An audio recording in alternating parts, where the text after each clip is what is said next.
9 నెలలు తన కడుపులో మోసి జన్మనిచ్చే క్షణాన ఒక తల్లి పిల్లల గురించి పడే ఆరాటం, ఆవేదన ఎట్లా ఉంటుంది అనేది నేను అందరు అమ్మల గురించి రాశాను.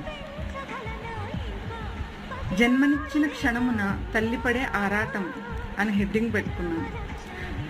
అందమైన పూమొక్కకు పూచిన పుష్పమా, వాడిపోకు ఒక్క రోజులు, వేకువజామును ఉదయించిన సూర్యకిరణమా, ముగిసిపోకు ఒక్క పగటిలు, ఎన్నో ఆశల తర్వాత జన్మించిన ప్రాణమా, ఈ తల్లి నదులు పోబోకు ఈ జన్మలో.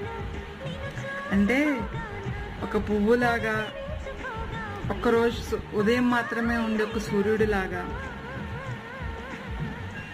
ఎన్నో ఆశల తర్వాత జన్మించిన ప్రాణము ఈ జన్మలోనే వదిలిపోవద్దు, మళ్ళీ జన్మలకి నువ్వే కావాలి, ఎంతో అపురూపంగా కనుక్కున్నాను అని ఒక ఫీలింగ్